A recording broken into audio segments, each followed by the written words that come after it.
গ্রীষ্মের গরমে প্রকৃতির অবস্থা ভীষণ খারাপ। আর বেশি অপেক্ষা করা যাবে না, প্রকৃতির জন্য বৃষ্টি খুবই দরকার। বৃষ্টি তো ছড়াবো, আমাদের কাছে তো পর্যাপ্ত পরিমাণে জল নেই।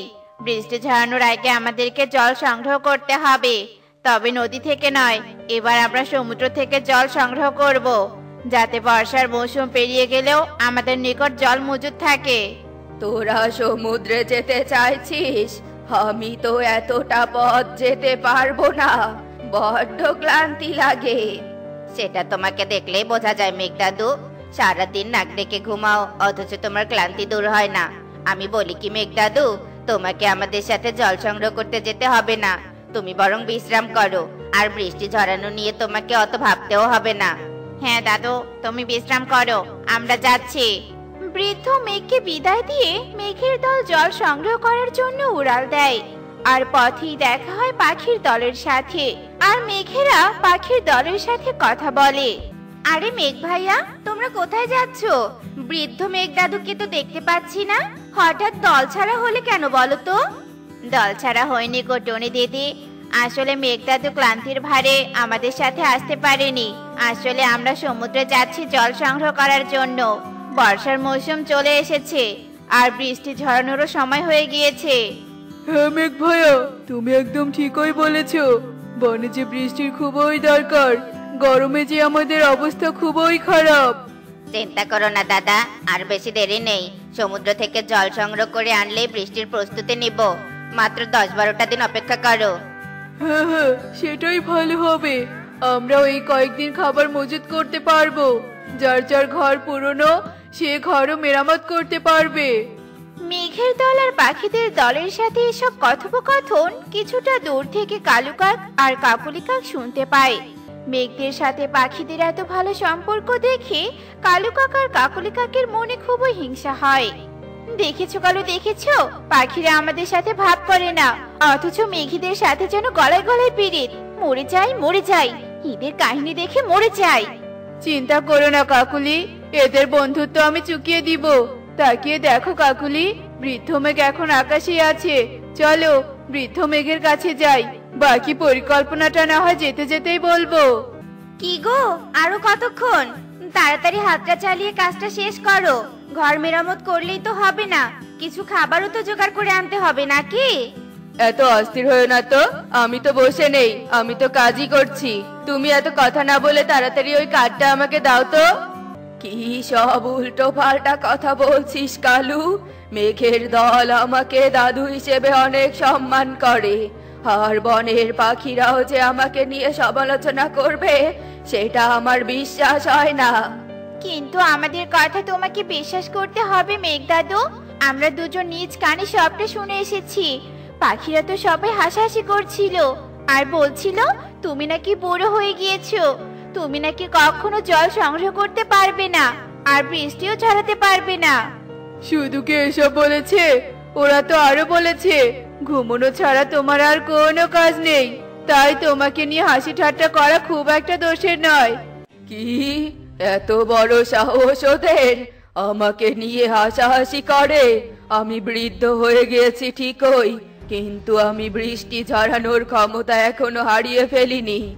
যদি কোনোভাবে জল সংগ্রহ করতে পারি তবে দেখিয়ে দিব আমার দ্বারা কি হবে আর কি হবে না। আমরা তো সেটাই চাই, তুমি বনের সবাইকে বুঝিয়ে দাও তুমি কতটা শক্তিশালী। দরকার পড়লে আমরা তোমাকে সাহায্য করব জল সংগ্রহ করতে। কালু ঠিকই বলেছে মেঘ দাদু, তুমি কোনো চিন্তা করো না, দরকার পড়লে আমরা তোমাকে নিয়ে যাব জল সংগ্রহ করার জন্য। আমার মাথায় তো ইতিমধ্যে একটা পরিকল্পনা এসেছে। কালু, তুমি মেঘ দাদুর সাথে কথা বলো, আমি এক্ষুনি আসছি। এ কথা বলে কাকুলি কাক উড়াল দেয়, আর কালু ও বৃদ্ধ মেঘ কিছু বুঝতে না পেরেই কাকুলির যাওয়ার পথে তাকিয়ে থাকে। আর কিছুক্ষণের মধ্যেই কাকুলি বড় একটা রশি নিয়ে আসে, আর বৃদ্ধ মেঘকে বেঁধে ফেলে রশি দিয়ে। আর কালু কাকুলি মিলে রশি ধরে টানতে টানতে নদীর ওপরে নিয়ে যায়, আর বৃদ্ধ মেঘ জল সংগ্রহ করতে থাকে। একই কাণ্ড, এটা কি হলো সুখী? হঠাৎ করে আকাশ এমন খারাপ হয়ে গেল কেন? সেদিন তো মেঘের দল বলল বৃষ্টি শুরু হতে 10-12 দিন সময় লাগবে, অথচ এদিকে বৃষ্টি শুরু হতে আর দেরি নেই। এটা কি হলো? আমিও তো কিছুই বুঝতে পারছি না। মনে হচ্ছে এখানে কোনো গন্ডগোল আছে। মেঘের দল তো আর আমাদের মিথ্যে বলতে পারে না। এতদিন তো কোনো কারণে কখনোই মিথ্যে বলেনি। সখীর কথা শেষ হতে না হতেই মুষলধারায় বৃষ্টি শুরু হয়। বৃদ্ধ মেঘ সর্বশক্তি দিয়ে বৃষ্টি ঝরাতে শুরু করে, আর মেঘের দল সমুদ্রে যাওয়ার কারণে এসবের কিছুই জানতে পারে না। আজকাল আর কারো কথায় ভরসা পাওয়া যায় না। মেঘের দল বলল বৃষ্টি শুরু হতে আরো 10-12 দিন। এদিকে 2 দিন না যেতেই আবার বৃষ্টি শুরু হলো। শান্তি মতো একটু খাবারও জোগাড় করে নিতে পারলাম না। এভাবে বৃষ্টিতে ভিজলে তো আবার ঠান্ডা লেগে যাবে। না না, বৃষ্টি থেকে রক্ষা পাওয়ার একটা ব্যবস্থা করতে হবে। কি মুশকিল অবস্থা, ঘরটা মেরামত করতে পারলাম না, তাতে বৃষ্টি শুরু হলো। এই বৃষ্টি যে কখন থামবে তারও ঠিক নেই। মেঘের দল আশ্বাস দিল ঠিকই, কিন্তু কথা রাখলো না। মাঝখানে আমরাই বিপদে পড়লাম। বনের পাখিরা হঠাৎ বৃষ্টিতে খানিকটা অস্বস্তিতে পড়লেও কালু আর কাকুলি বেশ খুশি হয়। জানালার পাশে বসে কালু কাকুলি বৃষ্টি উপভোগ করতে থাকে। আহা, কি বৃষ্টি, কি বৃষ্টি! বৃষ্টি দেখে যেন আমার মনে শান্তি শান্তি লাগছে।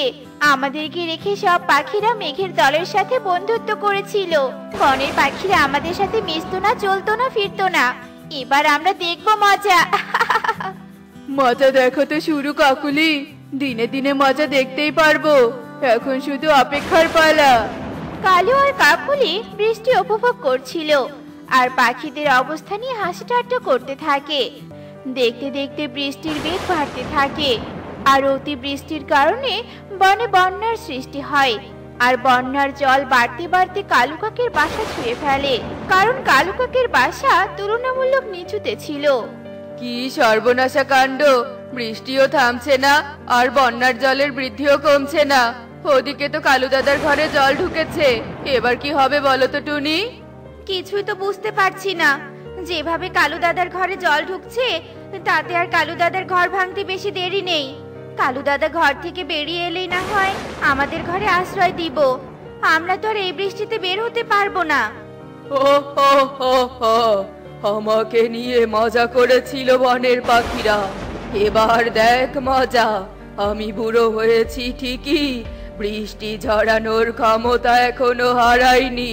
হো হো হো। অট্ট হাসি হেসে বৃদ্ধ মেঘ সর্বশক্তি দিয়ে বৃষ্টি ঝরাতে থাকে, আর বনের জল বাড়তে বাড়তে কালুর বাসা ভেঙে যায়, আর কালু কাকুলি বন্যার জলে ভেসে যেতে থাকে। বাঁচাও, বাঁচাও, আমাকে কেউ বাঁচাও। আমরা যে বৃষ্টিতে ভিজে যাচ্ছি।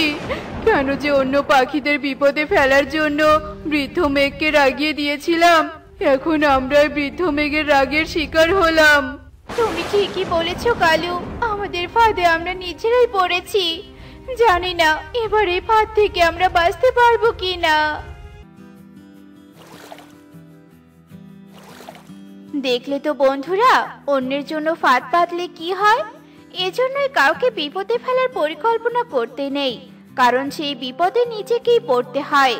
এমনই সব মজার মজার শিক্ষণীয় টুনি পাখির গল্প পেতে আমাদের পাশেই থেকো।